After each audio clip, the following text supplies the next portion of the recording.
Welcome, welcome. So we'll get started, and as people trickle in, we'll just be doing introductions to start with. So my name is Avanti. I'm from Primary Futures. I'm here with our Primary Futures team. We've got Lara doing the tech support. Give us a wave. Holly, Willow, and Ellie on the Primary Futures team, supporting schools every single day.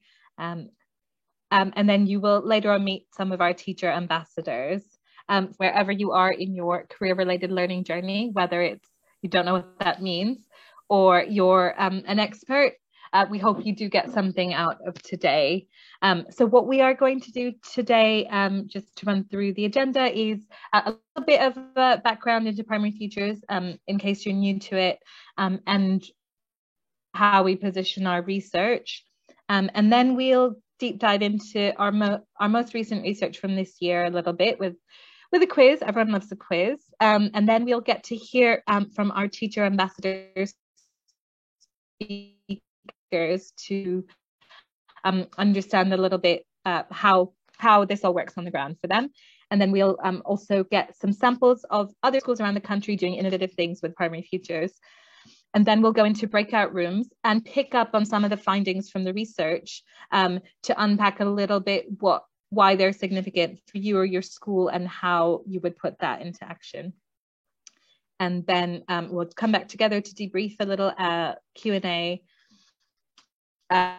think of a next step to take, and close the session. So next slide, please. So if you're new to Primary Futures, the essence of it is that Primary Futures is a free online matchmaking service with an enormous database of volunteers. We were launched in 2013 with our partners NAHT, National Association of Teachers. We have a pre-existing secondary school counterpart, Inspiring the Future, and NAHT approached us wanting a primary school version. So the idea is to connect primary schools with inspirational volunteers from the world of work. And nowadays that means virtually or face-to-face. So there's tens of thousands of volunteers on our system from A to Z. So apprentices to zoologists, archaeologists to zoologists rather, at all levels, apprentices to CEOs. Along with that also comes a suite of pre-recorded resources. So these are curated volunteer talks with cross-curricular learning activities for extension. We are used by a fair few schools across the country to support career-related learning. And now we'll just go a little bit into what is career-related learning and what is it not. So basically at primary, we talk about career-related learning rather than careers education or careers guidance, which our secondary school and college counterparts might be referring to, because very much starting early is about introducing ideas, children not limiting their aspirations. It's about sparking those light bulb moments and showcasing a diverse range of jobs, of voices, of career stories, so that pupils are opened up to a whole new world of possibilities. It's just about planting those seeds of possibility. It isn't about making some choices or closing options or deciding about pathways or university options. It's rather about broadening horizons, giving children that insight into the wider world, and that includes the world of work. So this can be linked both explicitly and implicitly to curriculum, learning, or other agendas or initiatives, and we'll hear some examples of that today. If we could have the next slide, please. So just to summarize, what is behind Primary Futures? Why does it exist? Raising aspirations and broadening horizons, as I mentioned, helping children link their subject learning and general learning in schools with their aspirations for the future, and challenging some of those social and gender stereotypes. What I can be is limitless, regardless of my background or my gender or my circumstances. And it's also, again, about just linking in to the wider world outside of the school, which we found has gained more importance during the pandemic. Behind these whys, is very much an evidence base in terms of where children are at with their aspirations at primary. So Education and Employers, our charity, is behind much of the major and often cited research into employer engagement in education, both at primary and secondary level. So to give you an idea of some fairly recent research into this area, back in 2018, we did Drawing the Future, which was a flagship piece of work that was surveying over 20,000 primary school children internationally. And this demonstrated at scale from children's drawings that were analysed that their aspirations are very much gendered, and that begins as early as Key Stage 1. So that means boys have aspirations in certain stereotypically boy roles and girls in stereotypically girl roles. And then in 2020, the Disconnected survey, which was targeted at young people and teens, showed that there was a gap between young people's aspirations and the job market. And these aspirations tend to stay consistent from childhood. So it's common to think that asking a child in primary school what they want to be when they grow up doesn't really hold much sway. But our research into early teens suggests that aspirations are remarkably consistent for young adults as they are with primary, suggesting that if we don't intervene, they won't be broadened. Children won't be considering all their choices or feel that they could be what they want to be, and that those won't match with the realities of the labour market. So today, if I could have the next slide, we're actually going to focus on our most current research that's come out this year. We had two major reports in 2021 on career-related learning in primary. Starting Early, they're both on our website, the full reports. Starting Early is a synthesis of the last 10 years of global scholarship on this topic. And that's from studies all around the world. And it includes a survey of 10,000 pupils that have done primary futures activities in the last year and a half. And that's the bit we're going to deep dive into today. So that's from the Scaling Up report, which is our other report included in Starting Early. And that is the impact study of a careers and enterprise company funded project that we've been delivering over the last 18 months in 370 schools across 114 local authorities nationally. And that comes from, those findings come from 10,000 pupils, they mentioned, also a pre-post analysis of a smaller sample of about 150 pupils, a lot of teacher feedback, a lot of volunteer feedback, a lot of school case studies and sample pupil work. So it's a lot of data, and it's basically the largest scale study of its kind globally to date. So that's what we're talking about today is drawn from. So to get us started into what the findings are, I'm going to hand over to Ellie. Perfect, thank you. So as you can see on the screen, this is a stats quiz, and you can see some stats of the findings from our research. So it'd be great if you could just jot down your answers, and then we can go through them afterwards, and I'll give you just a couple minutes to go through them.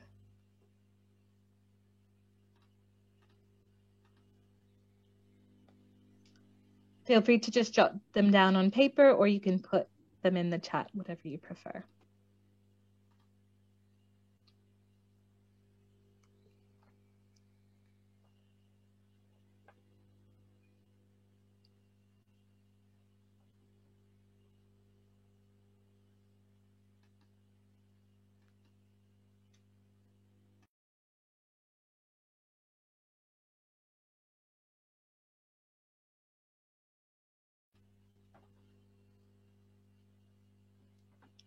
So I'll just give 1 more minute just to get down your answers.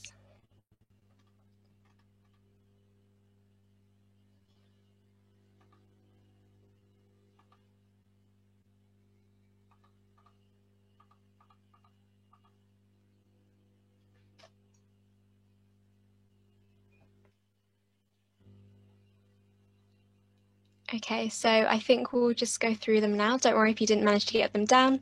We're going to go through all the questions now. So for the first one, if we could click through, we can see that 82% of children were more motivated in their core subjects of maths, English and science after hearing about the relevance of jobs. Here we go to click through to the next one.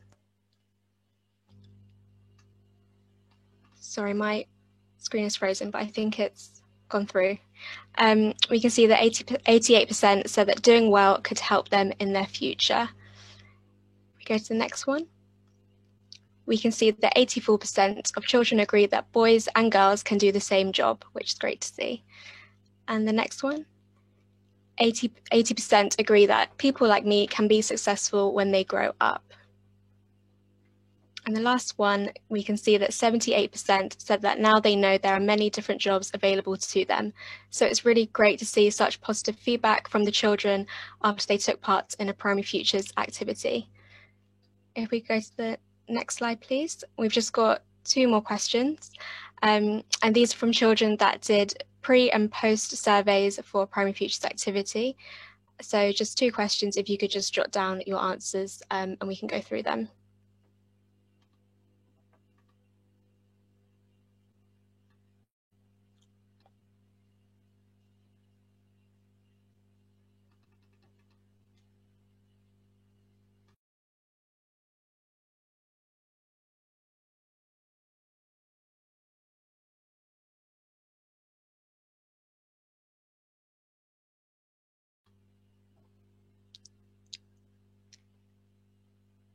Okay, perfect. So if we could click through to see the answers, we can see that there was a 10.8 net positive shift in thinking that they can do anything that they want when they grow up.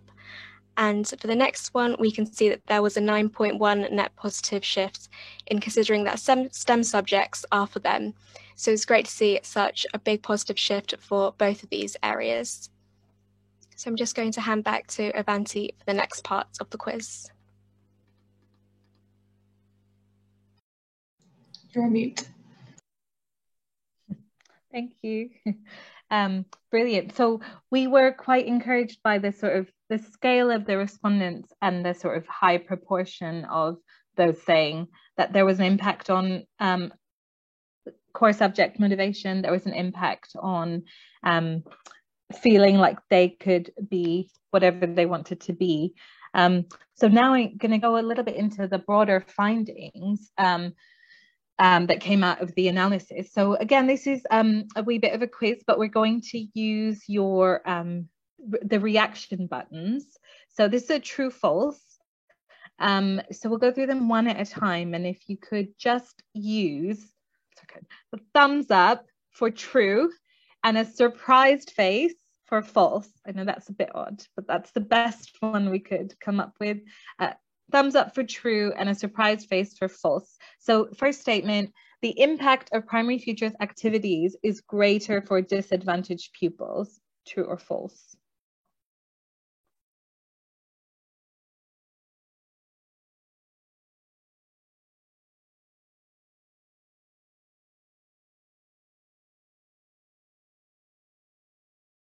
Brilliant. So a lot of people think that is true. We could click, please.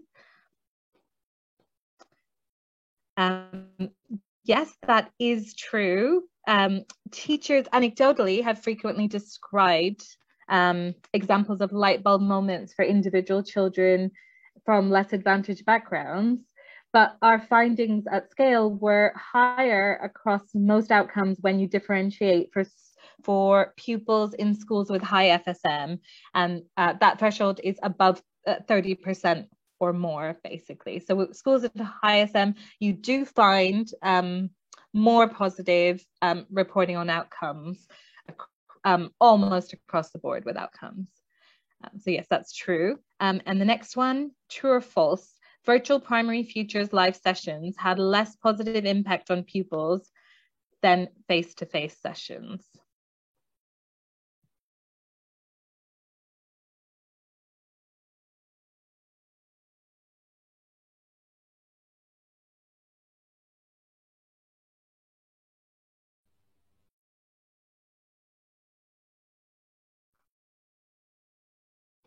Okay, seeing more of a mixed bag of response here. Okay, can we click, please? This is false, which we are very pleased about. We're very encouraged by that, because obviously the last year was an experiment for all of us, trying to engage learners through a screen. And so we are very pleased to find that the virtual sessions do stack up with the face-to-face ones in terms of pupil outcomes. The sample of pupils that did virtual sessions was about 1,500 out of that 10,000. So it is a sizable amount. And the next question. So part of the virtual is the pre-recorded activities rather than live activities. Are these as impactful as face-to-face activities as well? So pre-recorded activities are just as impactful as face-to-face.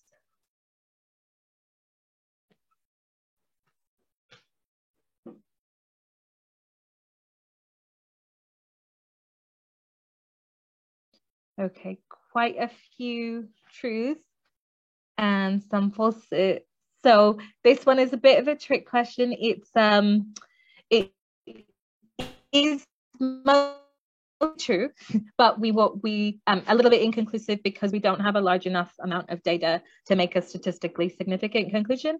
So the sample size that we had was quite small, and so we're continuing to assess the impact of those, but all the indications are positive.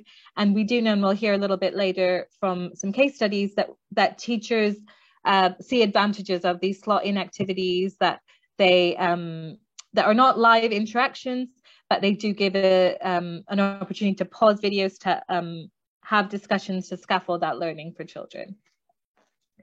Next one, number 4. There is differential impact according to geography and school size. So what I mean by that is, do you see differences regionally or according to rural versus urban characteristics in terms of the findings?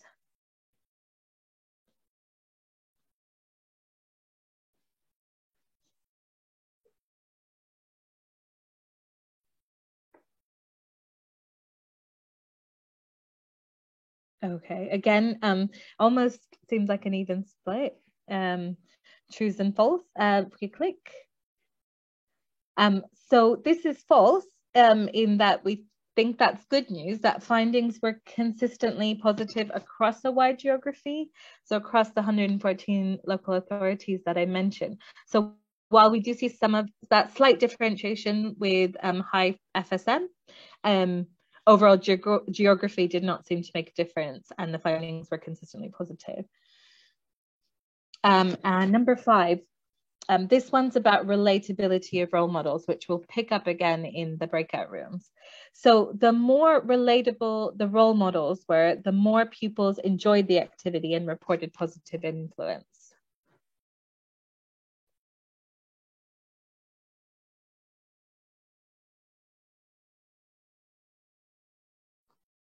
Yeah, so everyone's going for true there. And if we click, it indeed is true. When children felt they could relate, they did report greater enjoyment and influence from the activities.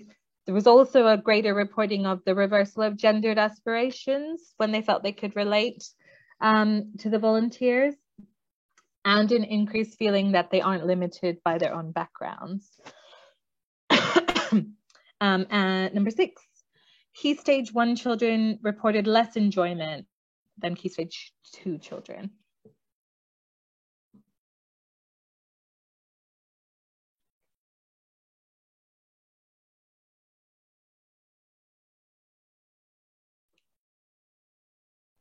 Okay, it looks like most people think that's false. If we could click, yes, it is false. I would say we were surprised by this because we know enjoyment is key to impact. Historically, our formats have been designed with Key Stage 2 in mind, but we're seeing some really good practice across Key Stage 1. And we're coming back to that in the breakout rooms. Excuse me. Next statement, then an effective diminishing return. So does the impact on pupils level off after they've heard about a certain number of jobs?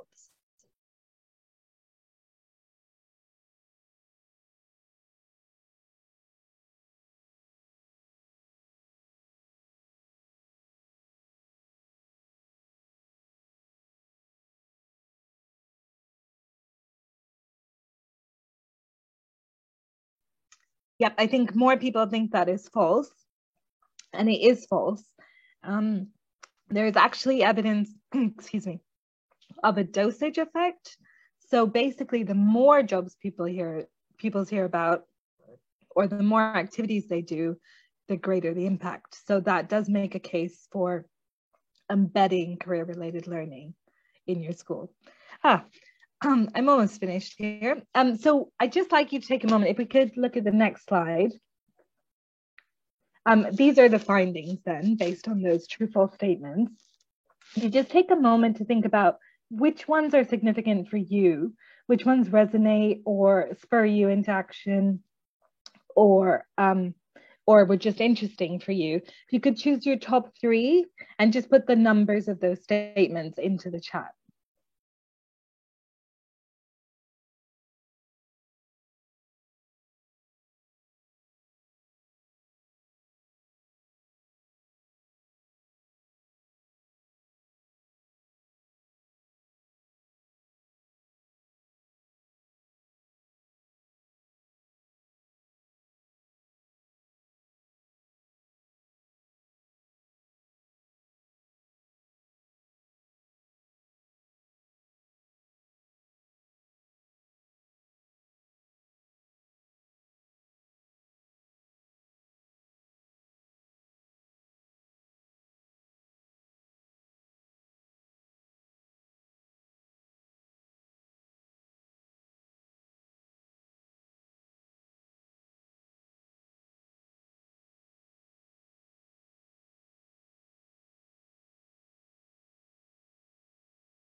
Brilliant. So a lot of people are saying number 1.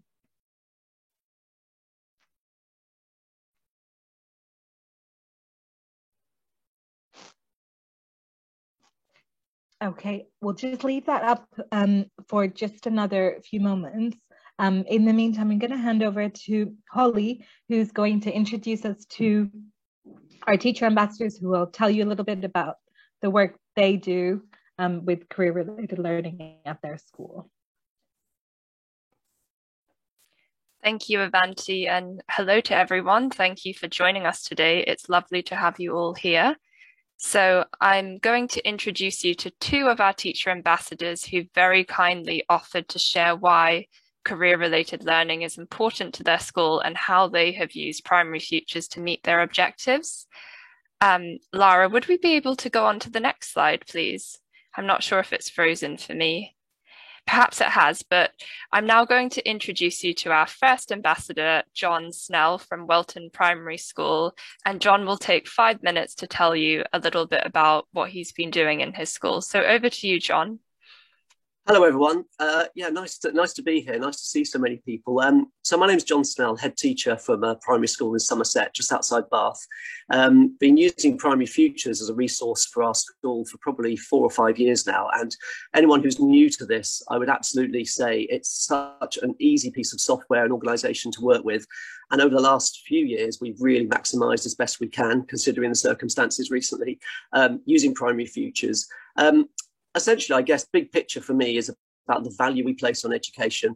We all know what we're told to do, but we all know that the role is far greater than we could ever imagine. And for me, it's about inspiring our young people, giving them a chance to thrive when they leave school and move on with their lives.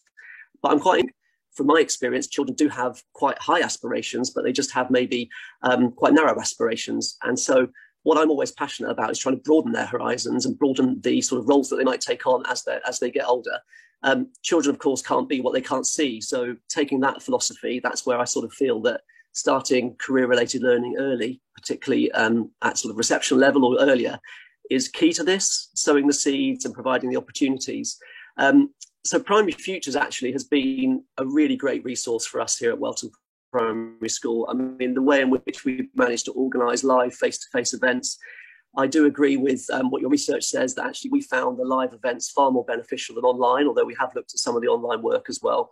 And we at Welton have sort of themed it really. So every time we try and look for volunteers, which again, if you've not seen the website, so good to actually find volunteers outdoors, or so we've kind of given it like a theme. And what it's enabled us to do is to bring in volunteers from the world of work that as a head teacher or working in the school, we would never have been able to do in the past. Just so easy. I mean, truth be told, I'd probably ping out 90 invites, which is quite easy to do at the click of a button, and probably get a return of about 10 or 15 positives to that. But we've had nuclear submariners, we've had explorers. There's been an amazing array of volunteers who've come in. And what's been brilliant for us is the volunteers have been really passionate about their jobs. They get what their role is in terms of coming into school and sharing what they know. And on the whole, they all bring in resources and things for the children to sort of dress up in, or resources, which really captivates our young people. A really sort of exciting sort of impact of this, I suppose, over the last few years is just seeing the children talk more about possible careers as they go through the school. I remember a few years ago, a year 3 girl who was from Slovakia, who didn't speak much English.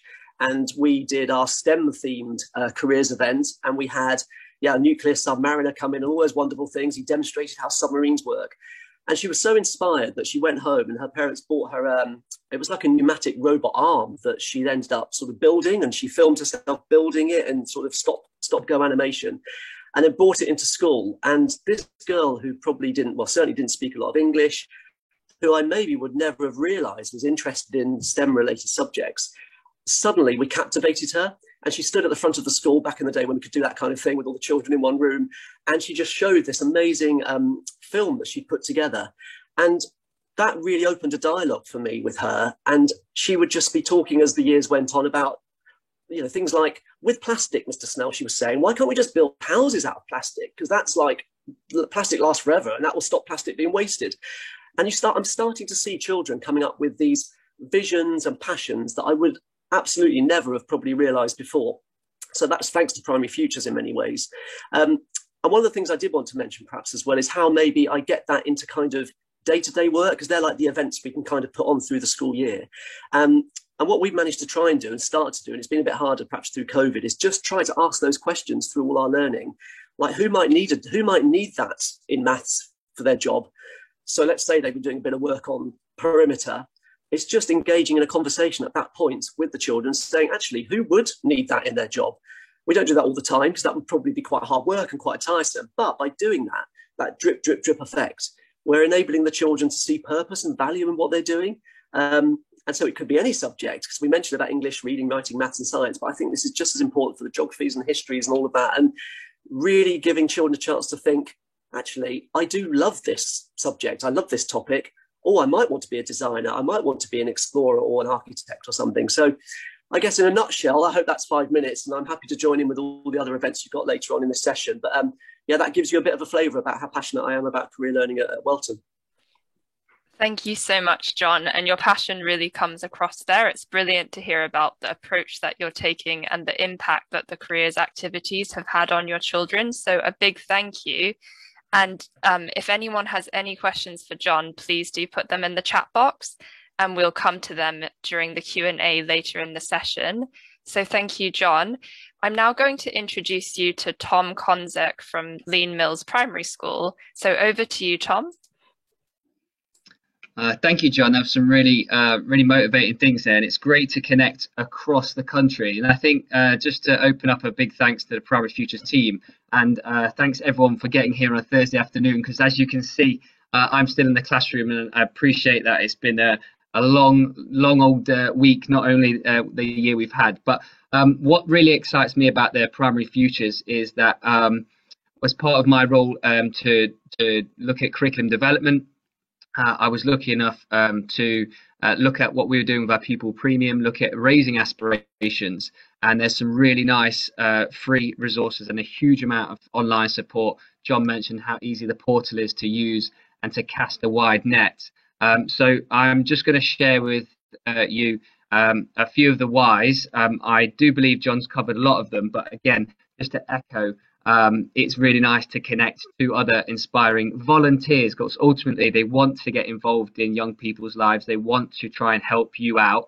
So if I just go through at the moment what we've been doing. So we try to get that measure the impact, which I think is quite tricky to do. A lot of the whys behind when we bring new things into our curriculum has got to be evidence based.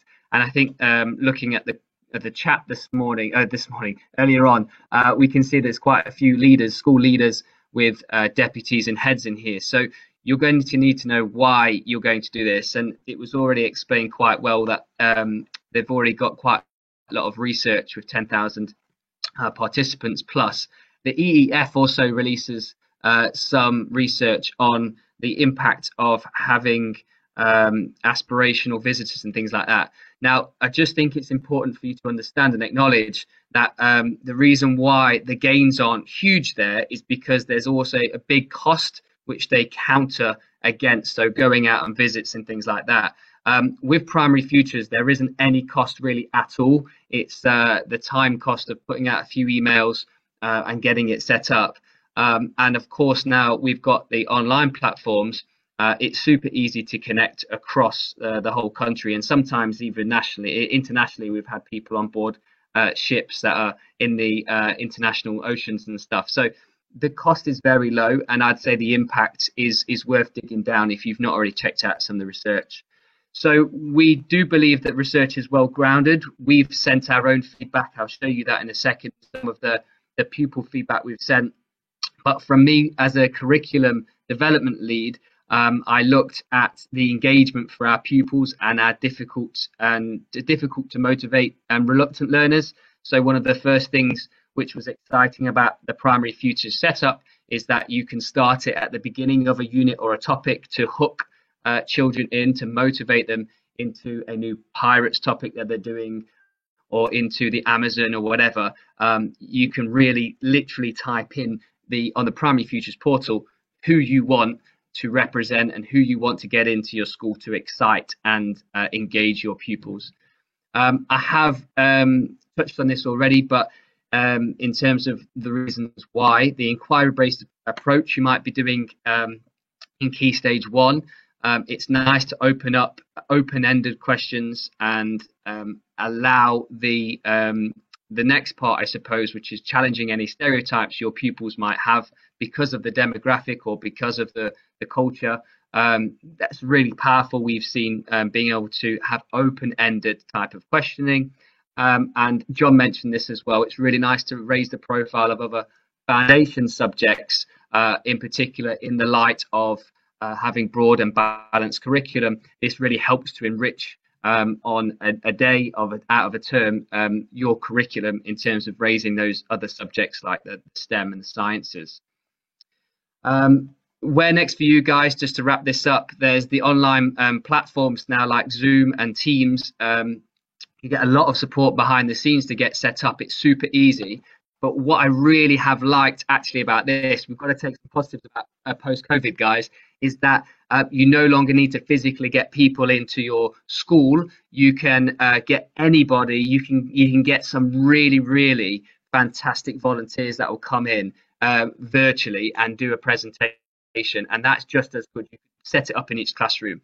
So the physical visits will start to happen again, but we've been able to do classroom sessions and also some really nice whole school assemblies. So post-COVID, there's lots of exciting things going on. Linking it into your school values, linking it into your culture and your demographic, and also connecting with your wider stakeholders. It's super important because you get a lot of stuff out of it, and you get a lot of free things in terms of community support, funding. It's widening your school network. So we've seen the real benefit of that, and hopefully post-COVID we'll be able to take people's offers on for more support and sponsorship for our school. Thank you so much, Tom. It's really helpful to hear about how you've been using Primary Futures and the reasoning behind why you find it so important for your children. So a huge thank you to Tom. And as Tom mentioned, please do pop any questions into the chat and we'll come to those later in the session. So I'm just now going to hand you over to my colleague Willow, who will be sharing a few case studies with you. Everyone, yes, thank you so much, John and Tom, for telling us your perspectives. So we have some case studies from the CEC project that the research is based off of, as well as a case study beyond that. So Danesholme Infant Academy's principal, Carol May, is passionate about starting exposure to jobs and careers early and has used Primary Futures as a vehicle to achieve what she already believed in. At Danesholme, they use aspirational activities and careers-related learning to be embedded into the school life by talking about skills for work and life, and they start in Key Stage 1 by using pretend play, dress up and volunteers that make the world of work concrete with props, uniforms and stories. For example, we had a virtual activity with a volunteer who works as an airport manager who took his laptop into an aeroplane hangar during the virtual session, which was super exciting, and he showed us all his planes. And Carol had told us about the impact of one of these activities, including a Year 2 boy who was a reluctant reader, but he became motivated after hearing that reading was really important to become a police officer, which is his dream job. Next slide, Laura. So through our CEC project, St Breward Community Primary School, which is a small school in rural North Cornwall with fewer than 50 pupils, had taken part in some Primary Futures activities, but when the pandemic hit, they took advantage of the virtual offer by finding a volunteer who is an Antarctic explorer based up in Edinburgh to link with their polar regions topic. And the volunteer brought the topic to life for Year 2 by using some interactive storytelling, photographs and a toy penguin, and she invited the children to wave at the camera whenever they spotted penguins in her photos. She described how the researchers lived day to day in the Antarctic and the children had lots of questions. And as a small and rural school with a virtual volunteer who is based up in Scotland, it's opened up an opportunity for this school and these children that they likely never could have had face to face. Next slide, please, Laura. So Bentley High Street Primary School in Doncaster used a Primary Future session to tackle boys' low aspirations by inviting local voices in. As the head teacher, Rebecca Alstwick, had identified issues with boys' underachievement and wanted to highlight jobs that were accessible within their local community context. This activity took place in January 2021, so schools were closed and most of the children accessed the virtual activity from home. The volunteers used photographs to illustrate their jobs, and the volunteers were a police officer who previously worked at the police station in Bentley and a flight standards officer who trained to be a pilot at RAF Finningley, which is close by, and also a builders and merchant manager who spoke about local pipe manufacturers, so always linking it back to the area the children were in. Next slide, please, Sarah. So a recent case study we have done is with Landau 40 Academy Moorhead in Derby, who after coming back from lockdown in September, they were aware that their children had missed lots of elements of schooling and wanted to create aspirations for them and for their futures. So their head teacher, Ruth, has been spearheading embedding careers-related learning across their curriculum.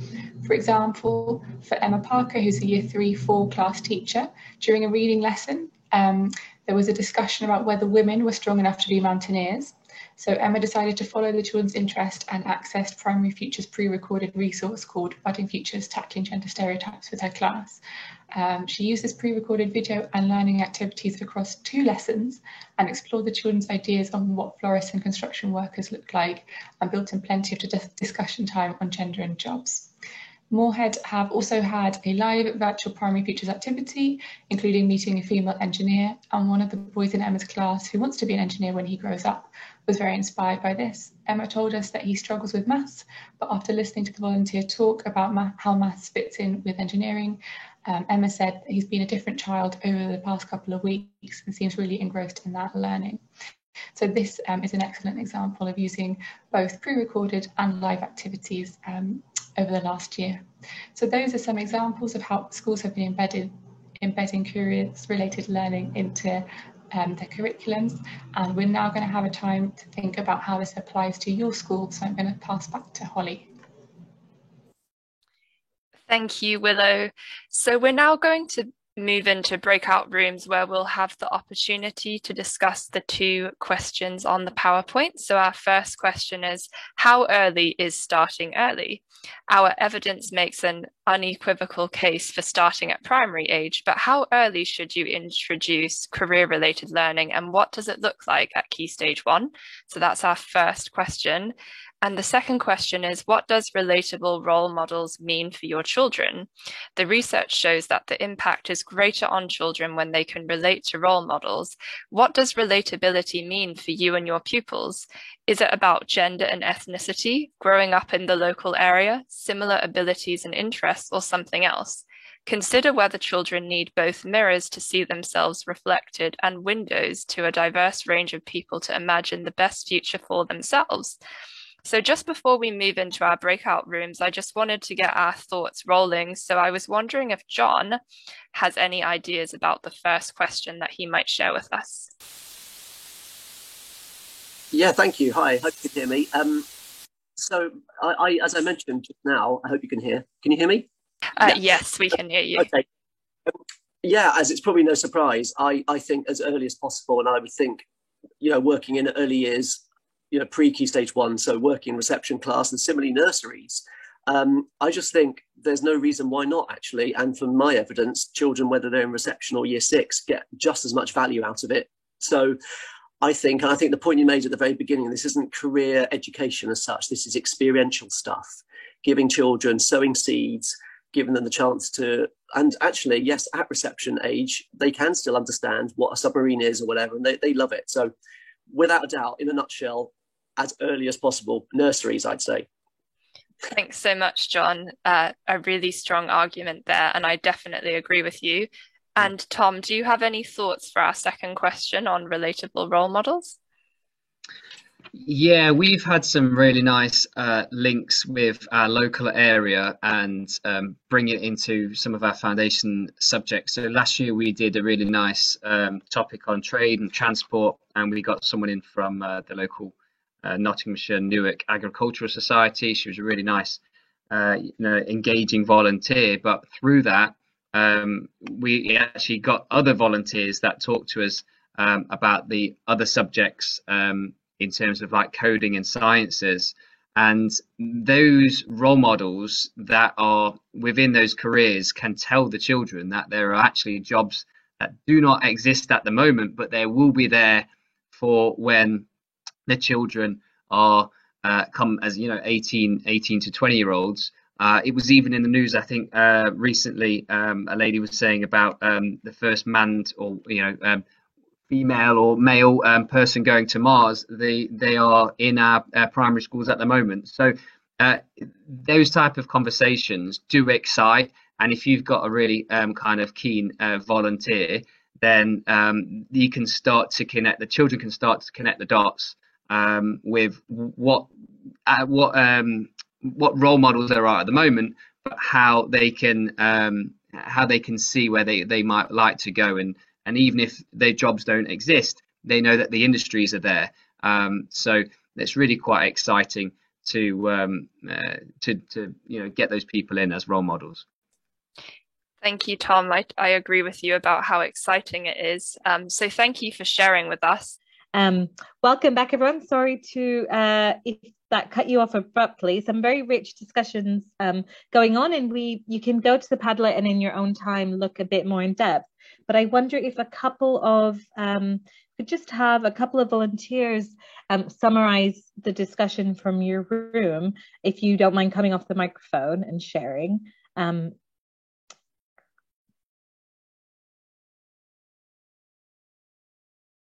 And that could include you, John and Tom. Yeah, I'm happy to share. We didn't really get that much time to type. We were talking quite a bit, but there was some really useful comments from our little group, which included if you were which two of our teachers were in a rural community or seaside, which is seasonal work. What they see is not necessarily the whole myriad of careers or role models that you might see in cities. So it was quite interesting to see how those schools in particular were trying to encourage and link up their children with more than what they can see in just the local area. And of course, starting earlier, I think we said is a bit of a no-brainer if you already kind of your fingers on the pulse with with what's happening in your school. A lot of head teachers, curriculum leaders are already using a lot of career related learning down in early years and Key Stage 1, and we also talked about the importance of not just having visitors in, but also those visitors that also those type of roles the children doing themselves through like safety monitoring, I think we mentioned, or whether they do like a themed week, like Enterprise Week, where the children take on different roles, like a sales marketing director or a shopkeeper, or those type of things. So it was a nice little chat, but apologies, we were too busy talking, we didn't write that much down. So you're forgiven. Does anybody else? John, go ahead. Yeah, we were breakout room 6, and question 1, we all really agreed on that one. It was interesting that one of our colleagues in the group said that I think because of COVID, we've managed to sort of communicate better with our community. So kind of drawing on some of the experiences in the workplace from our community, which is great. So that's kind of been a positive outcome from that. And then question 2, as I think we'd all agree, it depends on where we are in the country and our circumstances, but it could range from basically maybe different aspirations based on your ethnicity about what you can and can't do.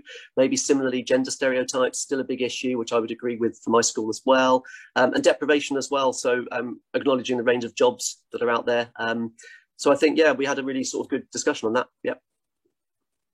Brilliant. Was there anyone in staff included in the other rooms who'd like to share? I was in breakout room 4, and we actually ended up chatting a bit about parental engagement. And Angie, I don't know if you want to share, but you were mentioning how you use the Drawing the Future activity to engage parents at home in the conversation around career-related learning. So that was an interesting chat we were having there.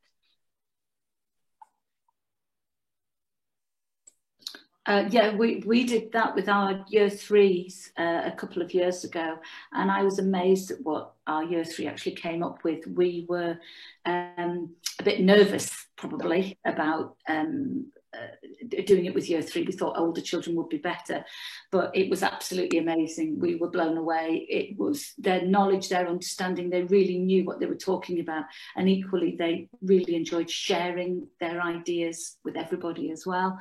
And so the people we invited in, they wanted a billionaire to come in. They were very excited about that. But the YouTuber that came in was actually much more exciting. So it was just really lovely to broaden their horizons. They had a great time. We thoroughly enjoyed it. And it's inspired us to do more.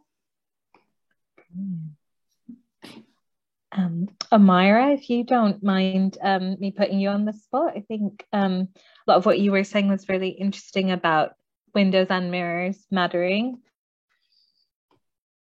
I just spoke about in our school about how we kind of felt that we were doing quite a good job with aspiration, using Primary Futures. We've done quite a few events, and we've included all of our year groups from our 2-year-olds all the way to year 6.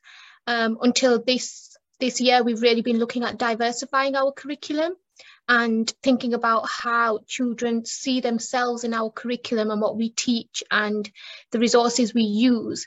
But also, as we were doing that, we realised actually it's not just about them seeing themselves, it's about them seeing other opinions and other cultures and things that are different to their world and their life, because we realised through things that they've said, things that we've overheard, discussions in subjects like RE and our PSHCE, that they do have a stereotypical image of their world and where they live. So we wanted, so we really liked that idea of mirrors and windows, because we wanted our curriculum to have a mirror so they could see themselves in it, but also a window so they could see the world in it. So we've been currently trying to diversify our curriculum from 2-year nursery all the way to year 6, so that is possible, and that includes our aspirations of bringing people in that look like them, but are also very different to what they normally would see, so to break those stereotypes, but also making sure it is relatable to what they're currently learning. So I gave the example of year 6 learning about the heart in science, and then we brought in a cardiac physiologist to talk to them, and she was a Muslim woman, and one of our boys asked how she felt about working in the NHS as a Muslim, and and she was taken aback by that a child was asking something like that, but she was quite good in the way she responded, and how she said that she saw it as an advantage because she was bilingual, so she didn't need to ask for somebody to come and translate for her because she could do that herself. And it was interesting for our children to see somebody put a positive spin on something that they always felt was a negative. So we've been trying to do that a lot more, and that's something that we found might be easier with the Zooms and the virtual Primary Future events, because we can get more people in, and different types of people. Brilliant. Thank you so much for sharing. And again, Padlet's still there if you want to put in your final thoughts. I thought before we just go on to a final little bit of your next steps to share, if I think I'd like to kind of ask a summative question towards Tom and John, is so it sounds like a lot of people have mentioned the importance of local voices, the importance of that relatability in terms of people from the area. And Tom, you said that can result in lots of benefits to your school in terms of community links and sponsorship. But also you've talked about extolled the virtues of the virtual era, where you can link with someone in the middle of the ocean, and we've seen that a lot in other schools. Amara, you're saying that's important too.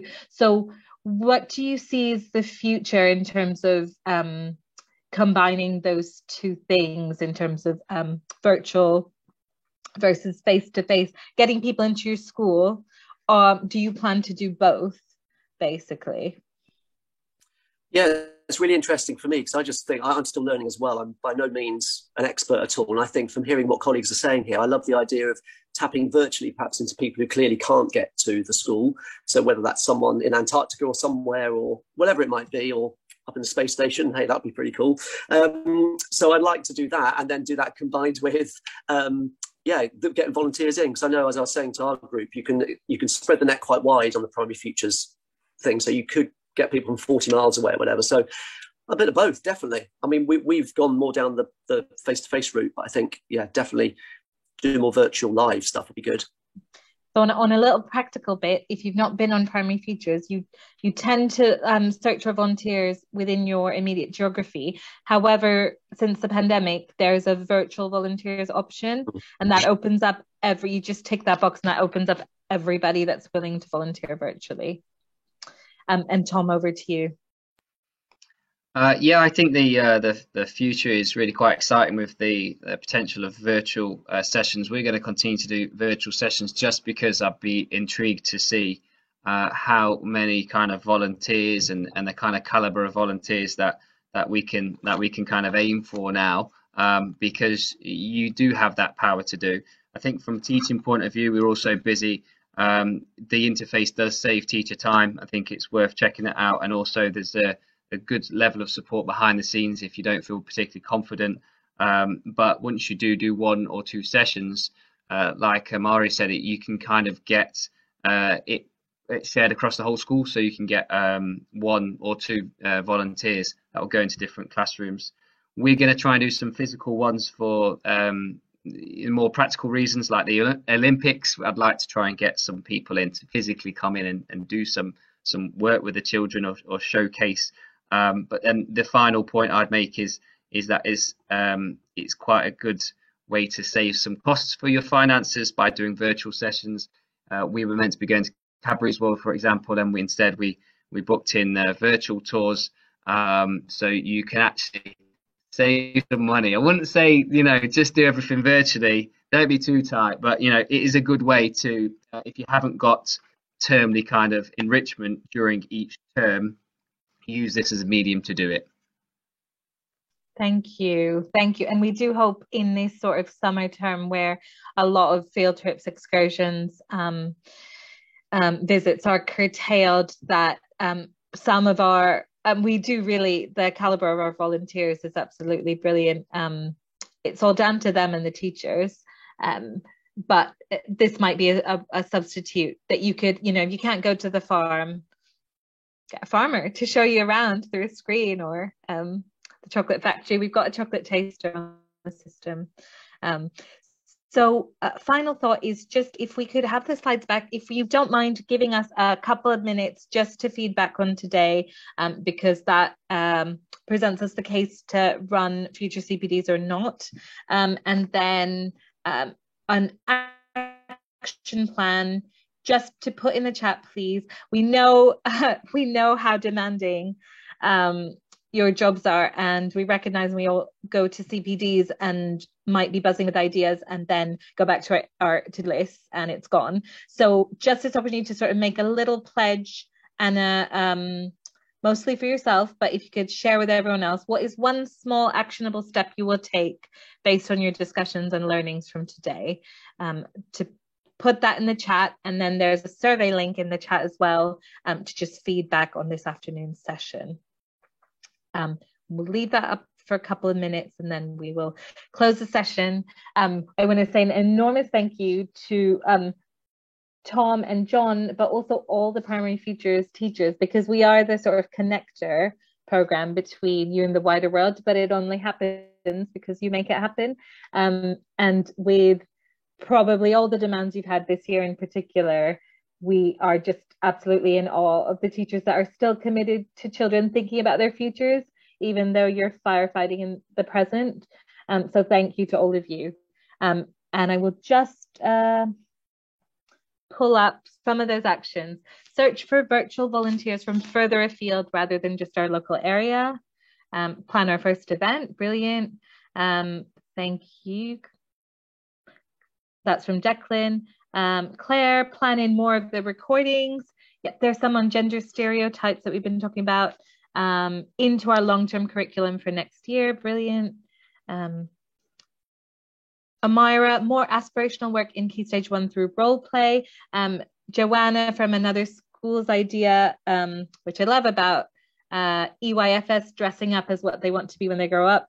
And I was in that room and Joanna suggested that they do that almost as a pre and post activity, because they do find that dress up tends to be gendered as well.